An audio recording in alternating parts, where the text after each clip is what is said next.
Assalamualaikum warahmatullahi wabarakatuh. Perkenalkan, aku Naila. Selamat datang di audiobook Naila. Kali ini aku bakalan bacain buku Filosofi Teras, Filsafat Yunani Romawi Kuno untuk Mental Tangguh Masa Kini. Ditulis oleh Henry Manampiring, ilustrasi oleh Levina Lesmana. Ini merupakan buku mega bestseller ya teman-teman. Lalu di dalam buku ini kita bakalan baca 13 bab. Bab utama yang pertama ada survei khawatir nasional, yang kedua sebuah filosofi yang realistis, tiga hidup selaras dengan alam, dan yang terakhir yang bab 13 mempraktekkan filosofi teras. Semoga buku ini bermanfaat buat aku dan teman-teman semua yang mendengarkan. Bahagia ala Stoa. Setio Wibowo, dosen Sekolah Tinggi Filsafat Diryarkara, Jakarta. Filsuf di medan perang. Di sebuah perbatasan utara Kekaisaran Romawi bernama Germania, pagi masih sangat gelap. Utusan tentara Romawi yang dikirim bernegosiasi dengan kaum barbar pulang tanpa kepala. Kudanya kembali membawa utusan malang yang tinggal jasadnya. Jenderal Maximus, diperankan oleh Russell Crowe, tidak melihat jalan lain kecuali menyiapkan ribuan legiun Romawinya untuk pertempuran tak terelakkan dengan kaum barbar. Anak panah dan busurnya disiapkan, ketapel raksasa diisi bola api. Para prajurit infanteri merapatkan tameng, menggenggam erat tombak dan menghunus pedang pendek dari sarungnya. Usai memberi instruksi pada pasukan infanteri, Maximus naik kuda, bergerak memutar memimpin pasukan kavaleri untuk menyergap kaum barbar dari belakang. Begitu aba-aba serang dikumandangkan, ribuan anak panah, ratusan bola api menyembur kaum barbar yang memekik maju menyerang pasukan Romawi. Dua bala tentara bertempur dalam gelapnya pagi buta, saling memotong, mengayunkan pedang, kapak, dan apapun yang bisa membuat lawannya terjungkal mati. Maximus dengan ratusan pasukan kudanya menembus gelapnya hutan, menyerang kaum barbar dari belakang. Taktik supit urang atau jepitan udang membuat kaum barbar kacau dan habis dibantai legiun Romawi di perbatasan utara Imperium Romawi di daerah Australia sekarang ini. Dari kejauhan, di atas sebuah bukit kecil, duduk tenang di kudanya, dikelilingi pasukan Pretoria atau penjaga kaisar, Marcus Aurelius memperhatikan semuanya. Dialah yang memutuskan mengirimkan utusan untuk mencoba bernegosiasi dengan kaum barbar. Sampai saat terakhir, ia mengharapkan perdamaian dengan mereka. Namun, perang tak terelakkan. Ia hanya bisa menjalankan tugasnya sebagai kaisar, memerintahkan Maximus melakukan apa yang terbaik untuk Roma. Pada saat fajar merekah, dengan lega ia menyaksikan keberhasilan jenderalnya. Maximus mengalahkan kaum barbar di Germania. Namun, bukannya senang, ia malah bertanya kepada Maximus tentang perlu tidaknya peperangan tadi dilakukan. Saat orang merasa bahwa akhir hidupnya sudah dekat, ia mulai bertanya-tanya, apakah hidupnya memiliki tujuan? Apakah aku akan dikenang sebagai filsuf, prajurit, atau tiran? Film berjudul Gladiator yang disutradarai Ridley Scott tahun 2000. Pada 15 menit pertamanya menggambarkan kaisar Romawi bernama Marcus Aurelius yang diperankan oleh Richard Harris. Kaisar pemimpin pertempuran di Germania ini adalah seorang filsuf. Ia dikenal sebagai salah satu tokoh pengusung filsafat Stoa yang dalam buku ini diterjemahkan sebagai filosofi teras. Bukannya berhura-hura menikmati kemenangan, Marcus Aurelius malah melakukan permenungan diri. Apakah tindakanku tepat? Apakah peperangan dengan korban demikian banyak memang perlu dilakukan? Di film ini digambarkan bahwa pada malam hari, kaisar yang bijak ini tekun mencatat permenungan pribadinya di tenda peperangan. Seorang filsuf menjadi kaisar dan memimpin peperangan. Bukankah filsafat ilmu yang majemukan, susah, rumit, dan cenderung tanpa faedah. Masa sih seorang filsuf sampai difilmkan oleh Hollywood?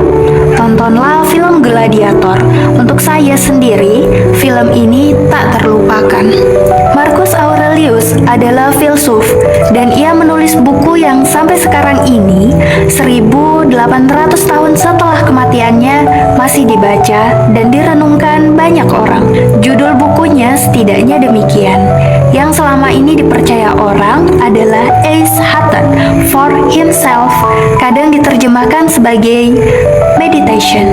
Marcus Aurelius hidup di abad kedua Masehi. Mengikuti filsafat Stoa, ia sibuk beraktivitas sebagai pemimpin politik dan peperangan. Bagaimana mungkin filsafat yang biasanya dianggap membuat orang lari dari dunia justru dipraktikkan di tengah kancah politik dan peperangan? Marcus Aurelius justru membutuhkan filsafat untuk melindungi kedamaian jiwanya.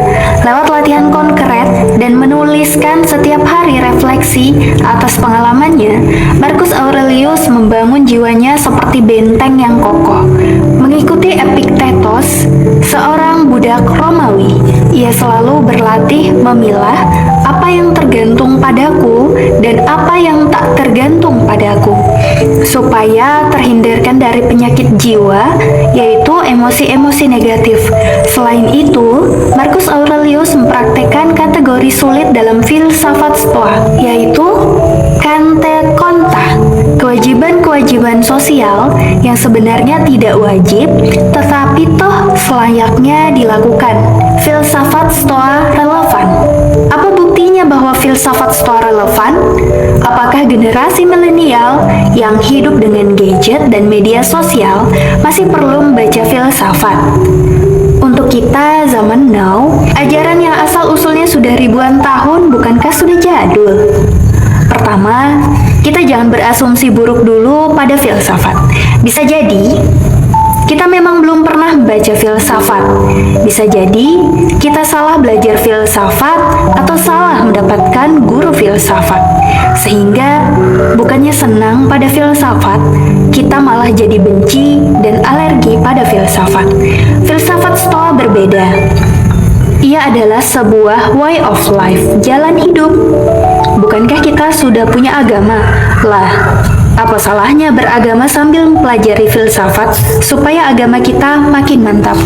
Bagi para ahli filsafat Yunani dan Helenistik, ajaran Platonisme, Aristotelianisme, Sinisme, Epikurisme, dan filsafat Stoa sering disebut sebagai aliran-aliran yang mengajarkan jalan hidup. Mereka memang aliran filsafat, tetapi bukan dalam arti cara berpikir ruwet dan menjelimet serta tidak relevan dengan hidup sehari-hari. Way of life ini yang membantu Kaisar Marcus Aurelius menjalankan tugas-tugasnya sebagai penguasa dengan baik. Ia dikenal sebagai Kaisar baik terakhir di Imperium Romawi. Ia sangat memperhatikan warganya. Hidupnya jauh dari hedonisme dan dikenal sebagai penguasa yang adil dan penuh belas kasihan. Kedua, karena jalan hidup, orang dari zaman kapanpun bisa membaca untuk berkaca dan siapa tahu terinspirasi darinya. Ada kisah menarik tentang James Stockdale, pilot pesawat tempur Angkatan Laut Amerika Serikat. Sebelum Perang Vietnam, ia masuk ke kampus lagi di Stanford University untuk belajar. Dosen filsafatnya menganjurkan agar ia mempelajari Epictetus, salah satu filsuf Stoa yang suka menggambarkan filsuf mirip seorang tentara. James Stockdale sangat terkesan dengan pemikiran Epictetus. Hal-hal pokok yang ia ingat-ingat terus dari filsafat Stoa adalah A. Pembedaan antara apa yang up to us tergantung pada kita dan not up to us tidak tergantung pada kita. B. Soal baik atau buruk itu tergantung dari jiwa kita menafsirkannya. C. Segala situasi hidup yang menimpa kita bersifat indiferen atau netral saja. Saat Perang Vietnam pecah, ia ditugaskan bertempur di sana. Pesawatnya tertembak jatuh dan ia menjadi tahanan di Hanoi, Vietnam selama 7 tahun. Ia ditaruh di sel bawah tanah, disiksa, dipukuli, dan tiap hari mengalami penistaan lahir dan batin. James Stockdale mengatakan bahwa berkat Epictetus, ia mampu bertahan waras, meski mengalami tekanan psikologis dan siksaan fisik selama 7 tahun. Kisah P.W. Prisoner of War, James Stockdale menginspirasi orang lain, seorang pengusaha besar yang kehilangan kesehatan, kekayaan, dan istrinya akhirnya menemukan hidupnya kembali berkat filsafat Stoa atau roman yang ditulis oleh Tom Wolfe, A Man in Full, 1998. Lalu, jangan lupa, di tahun 1990-an, di Amerika Serikat berkembang sebuah metode psikologi yang populer bernama terapi kognitif. Katanya, ajaran ini mendapatkan inspirasi dari Buddha dan Epictetus. Inti terapi kognitif menyatakan bahwa segala emosi yang mengganggu kita sebenarnya berasal dari cara penilaian yang salah. Cara berpikir tertentu menjadi penyebab munculnya simptom-simptom yang mengganggu. Cara pandang kita yang keliru atas kejadian dalam hidup menyebabkan kita stres, gelisah, depresi, atau marah-marah tanpa alasan yang jelas. Bahagia, apatheia. Mengapa membicarakan Marcus Aurelius yang berperang atau James Stockdale yang menjadi tawanan perang? Apa pula gunanya membicarakan soal stres dan depresi dalam terapi kognitif? Loh, justru karena hidup kita ini setiap hari perang, kita keluar rumah pukul 5.15, sudah harus berperang menghadapi macet di jalanan di Jakarta. Kita harus cepat-cepat ke tempat kerjaan, berebut jalan dengan kendaraan lain. Kadang emosi menjadi tinggi, setelah 2 jam menembus kemacetan, di kantor pun segala persoalan siap membuat stres dan tekanan darah kita naik. Belum lagi berita di televisi, radio, dan media sosial yang menemani nyaris 24 jam. Isinya cuma perang saja. Perang mulut para politisi, beda opini kaum intelektual, siasat dagang iklan-iklan yang membombardir, dan segala keributan lainnya. Bagaimana bisa damai di tengah suasana seperti ini?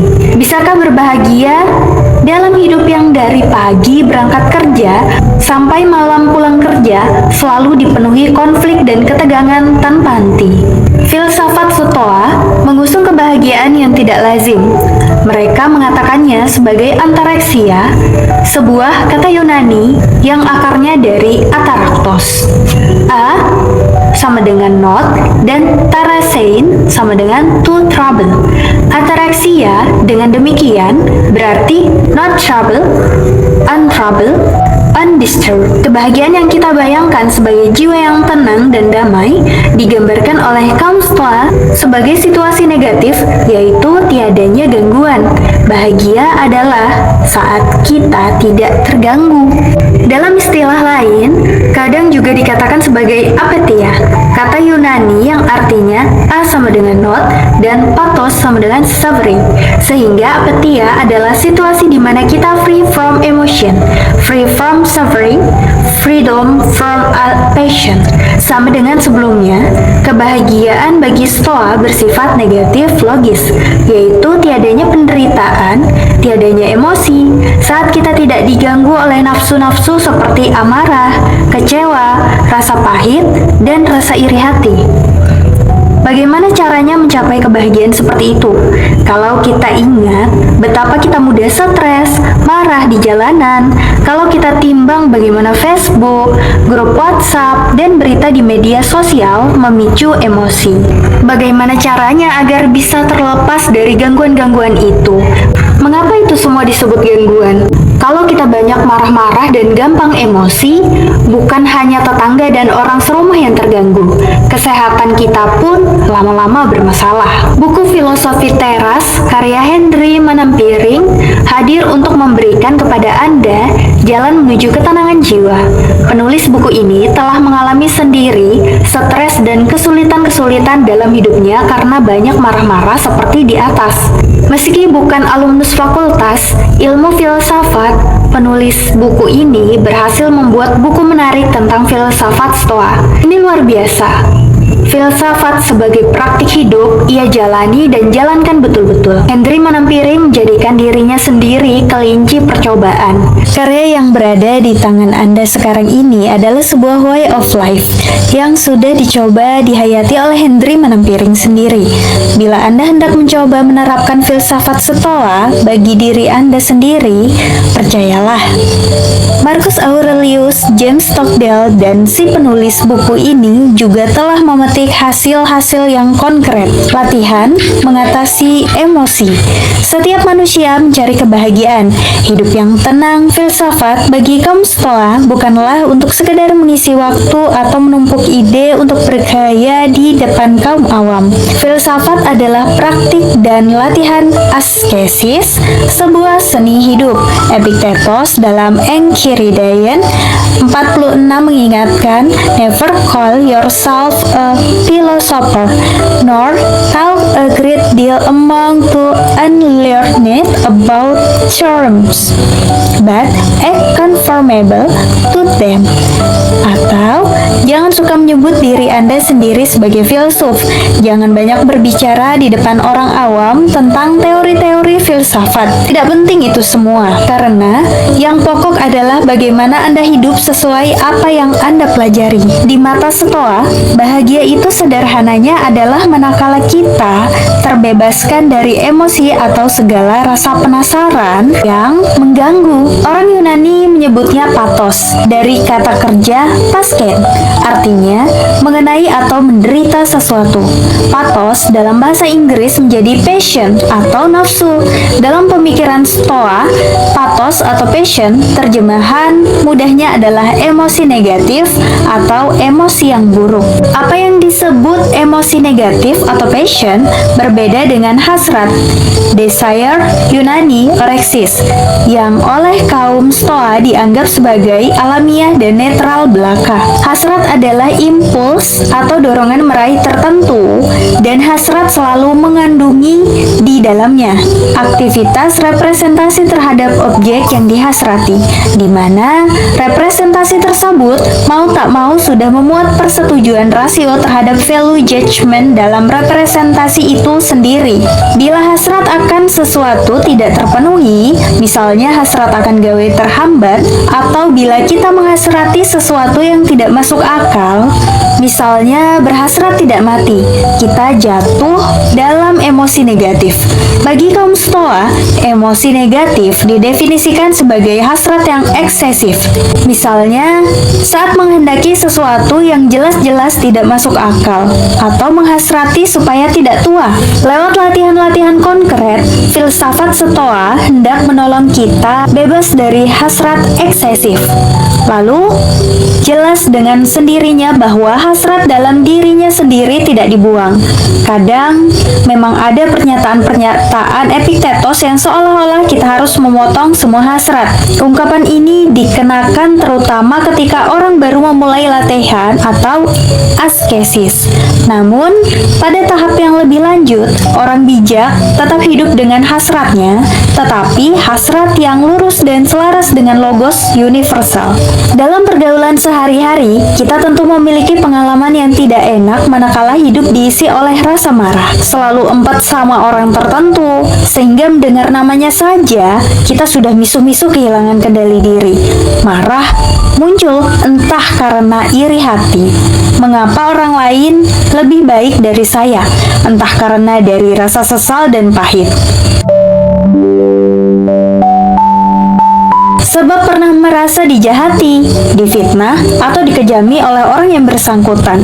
Hidup juga menjadi sepet menjengkelkan.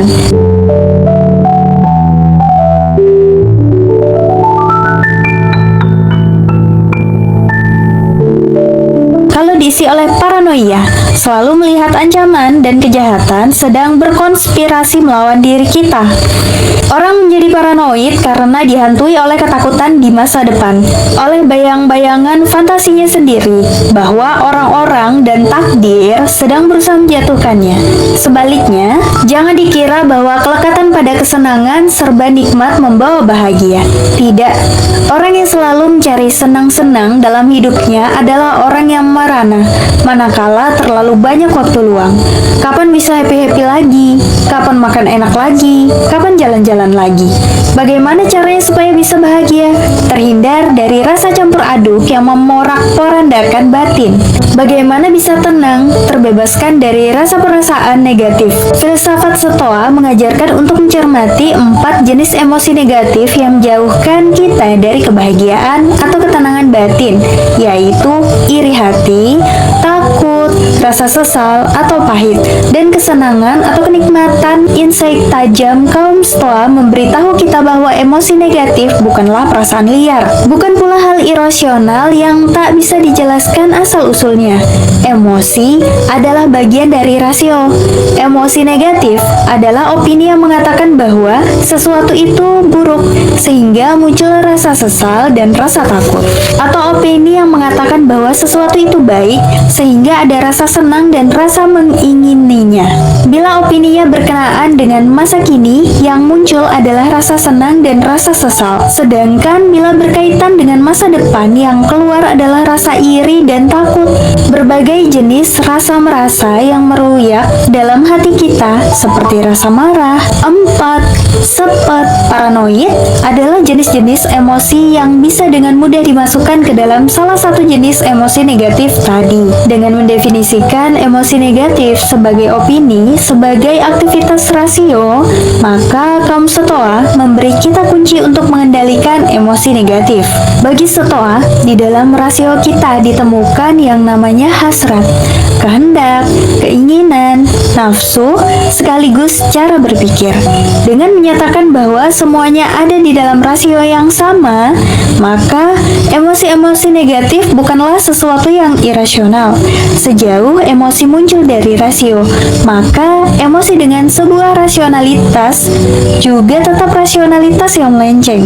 Emosi negatif bagi kaum Stoa adalah hasil rasio yang salah menilai, yang keliru, dengan mendefinisikan emosi negatif atau patos sebagai sesuatu yang juga rasional. Apa yang biasa disebut perasaan liar bisa dipahami dan dipilah untuk akhirnya dilatih supaya menjadi emosi yang baik, euhatheia. Kunci kebahagiaan bagi Stoa adalah manakala kita terhindarkan dari nafsu-nafsu nggak jelas, kecanduan atau addicted pada sesuatu, angkara murka, kehilangan kendali, dendam kesumat, kecemasan yang obsesif, rasa kesal berlebih-lebihan yang bisa dirangkum dalam 4 jenis emosi negatif: iri hati, takut, rasa sesal atau pahit, dan rasa senang sampai nikmat, selaras dengan rasio alam. Kaum Stoa mengandalkan distingsi pokok antara apa yang tergantung padaku, yaitu jiwaku atau rasioku, dan apa yang tidak tergantung padaku, yaitu tubuhku, lahir dan matiku, statusku, karirku, hartaku, siapa gubernur dan presidenku. Setia dengan tradisi Socrates, kaum Stoa menempatkan kebahagiaan dalam ketenangan batin atau peace of mind, dan bukan dalam hal-hal eksternal. Rasa bahagia tidak sama dengan kenikmatan kesenangan uang, makan, minum, seks, atau posisi jabatan tinggi, serta kekuasaan. Ketenangan batin tersebut bisa dicapai lewat askesis atau exercise, latihan. Kebahagiaan khas Stoa diupayakan lewat latihan sehari-hari. Teori-teori Stoa tentang perbedaan apa yang tergantung padaku dan tidak tergantung padaku, atau teori tentang korporalitas. Segala sesuatu atau kecanggihan pelurusan bahasa tidak akan berguna bila tidak dilatih. Askesis atau exercise tujuannya adalah untuk membebaskan jiwa dari penyakit jiwa, yaitu emosi negatif, sebuah error of rationing, sebuah false belief, produk dari faulty judgment. Kebahagiaan dalam hidup sesuai rasio semesta tercapai lewat apatia, yaitu ketika kita terjauhkan dari pervert reason. Definisi untuk emosi negatif yang perlu dipahami. Apatia bukanlah apatis. Apatia kaum Stoa penuh emosi-emosi yang baik seperti rasa gembira atau joy, waspada, caution, dan memiliki keteguhan kehendak. Obat anti galau politik menjelang tahun politik 2019, filsafat Stoa menjadi sangat penting. Saat Pilkada DKI 2017, kedua kubu saling mencaci maki sedemikian rupa sehingga fakta atau interpretasi tidak jelas lagi. Hoaks bertebaran seperti asap polusi di Jakarta. Gejala yang sama sebentar lagi akan membuat banyak orang galau. Kubu Capres A dan kubu Capres B akan saling menyebarkan representasi mereka masing-masing. Fakta menjadi tidak penting karena yang genting adalah interpretasi atau fakta yang Anda tebar dengan penuh keyakinan. Pertemanan rusak, silaturahmi putus, mata saling menatap curiga, bahkan Tuhan dan agama pun bisa dibawa-bawa sebagai representasi. Berkaca dari Stoa, kita sekarang bisa membedakan bahwa yang menakutkan kita bukanlah partai politik atau parpol dalam dirinya sendiri. Yang menakutkan kita adalah representasi orang bahwa parpol itu Tuhan atau setan. Representasi seperti itulah yang mengerikan. Parpol di Indonesia mah, kalau kita kembali ke fakta, ya gitu-gitu aja. Jangan dibandingkan dengan parpol-parpol di negara maju yang punya ideologi, yang anggotanya membayar iuran, yang kerjanya jelas, yang pengadarannya ciamik. Parpol di Indonesia, udah deh, nggak usah galau. Parpol kita mah ya gitu-gitu aja. Nah, yang menakutkan adalah manakala ada yang membuat representasi bahwa ada parpol Tuhan dan ada parpol setan. Bila memilih yang satu, Anda pasti masuk surga. Bila memilih yang lain, Anda nggak layak hidup karena percuma Anda hidup. Wong mati saja pasti masuk neraka kok. Ini menakutkan. Representasi seperti ini bisa memecah belah umat beragama, mengoyak kerukunan berbangsa, dan menghancurkan kedamaian Nusantara. Selain menakutkan, representasi seperti itu juga bohong besar. Kenapa? Karena kita tahu bahwa seandainya parpol Tuhan itu nanti menang, aku yakin ntar saat berkuasa ya korupsi juga. Tuhan sih nggak mungkin korupsi. Maka dari itu, kalau parpol Tuhan nanti korupsi, yang korupsi pasti parpolnya lah. Istilah representasi parpol Tuhan tidak ada kaitannya dengan Tuhan sama sekali, karena Tuhan tidak pernah mendaftar ikut parpol manapun. Selama istilah itu hanya representasi dari orang yang mengatakannya, pada orang itulah dan bukan pada Tuhan. Kita mesti bertanya, maksudnya parpol Tuhan apa? Apa parpol mewakili Tuhan? Atau parpol itu Tuhan sendiri?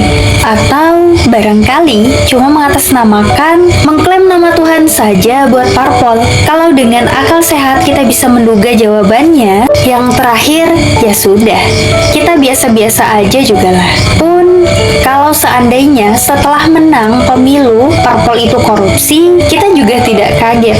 Biasa ajalah, namanya juga politik ala Indonesia. Dengan demikian, penting bagi kita untuk belajar bersama Stoa agar dapat membedakan mana fakta parpol kita yang sejauh ini gitu-gitu aja dan representasi atau jualan politikus yang kebelet supaya partainya menang pemilu. Mengapa?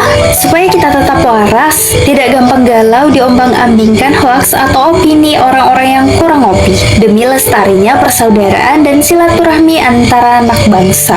Sebagai buku populer, Filosofi Teras memakai data dari psikiatri, survei, hingga wawancara dengan praktisi media sosial, sehingga buku ini menyentuh hal-hal yang sehari-hari dialami generasi milenial sampai mereka yang berumur 50-an tahun. Buku ini penting karena kita akan masuki tahun politik, di mana hoax dan fake news akan bertebaran dan membuat orang emosi, lalu menggelar demonstrasi berjilid-jilid. Ingat, skenario November 2016 sampai Maret 2017 saat Pilkada DKI, buku ini bisa menyumbang banyak supaya kita waras menyikapi hoax dan fake news. Jangan gampang baper, jangan gampang lebay, jangan gampang terprovokasi oleh persepsi ciptaan media sosial. Bagaimana caranya? Jadilah seperti Stoa, kendalikan persepsi dan pikiranmu. Itu ada di dalam kendalimu. Lalu, bagaimana dengan omongan media sosial, komentar orang lain, dan persepsi orang lain? Mereka tidak ada di dalam kendalimu. Jadi, terima dan biarkan saja. Kaum troll, Serasen, dan Army, apapun yang yang menyeluduk di media sosial akan pusing 7 keliling. Kalau orang-orang Indonesia bersikap seperti kaum Stoa dan tidak merespon apalagi meneruskan forward berita-berita sampah yang memang sengaja dikirim untuk mengeruhkan suasana. Cambridge Analytica, perusahaan Rusia, novel Ghostwriter, atau siapapun yang bergerak menjadi konsultan politik ngawur-ngawuran tak akan bisa mensuriahkan dan membubarkan Indonesia kalau kita memiliki benteng batin yang kokoh seperti Marcus Aurelius. Justru sebaliknya, terinspirasi oleh kaum Stoa, kita malah diajak menanggapi dengan ramah kaum haters dan pemancing di air keruh ini. Mereka hanya menjalankan pekerjaan mereka. Kan mereka memang dibayar untuk menyebarkan hoax, atau mereka melakukan apa yang mereka pikir baik untuk dilakukan. Padahal mereka tidak tahu apa itu yang baik, jadi kasihan saja mereka berkeras kepala dalam ketidaktahuan mereka. Belajar dari filsafat Stoa, kita justru diajak untuk selalu bersyukur. Bersyukur dan bersyukur bahwa saat ini hidupku oke-oke saja. Aku tidak stres akibat hoax atau aku tidak down akibat bullying kaum haters. Hari ini juga negaraku Indonesia masih memberiku rezeki, kebebasan, kenyamanan, dan persaudaraan dengan kaum haters yang ignoran. Saat ini, alam semesta masih memberiku oksigen untuk hidup. Alam semesta juga menyediakan kaum haters bagiku supaya aku bisa berlatih mengikuti kesabaran dan keramahanku. Saya suka dengan istilah yang dipakai oleh Henry Manampiring untuk menggambarkan pentingnya latihan dan filsafat Stoa. Sama seperti otot harus dilatih dengan berulang-ulang mengangkat barbel, maka batin pun bisa diperkokoh lewat latihan rutin setiap hari lewat start, stop, think, and assess, respond. Setia pada filsafat sebagai praktik dan latihan. Buku filosofi teras ini memberikan cara latihan mental supaya kita memiliki syaraf titanium dan tidak gampang KO, terkapar, kesamber, galau. Buku Henry Manampiring yang berjudul Filosofi Teras ini sangat penting bagi semua yang masih ingin berakal sehat dan mencintai sesama serta alam semesta. Filsafat Stoa adalah yang pertama mengusung konsep kosmopolis atau negara seluas kosmos. Bukan hanya di Nusantara ini kita bersaudara, kita adalah warga negara dunia. Semua manusia satu kerabat karena berpartisipasi pada logos atau rasio semesta yang sama. Jakarta, 17 April 2018. Nah teman-teman, gak sabar lagi ya masuk ke bab 1 di buku ini. Sampai ketemu di video selanjutnya. Bye-bye.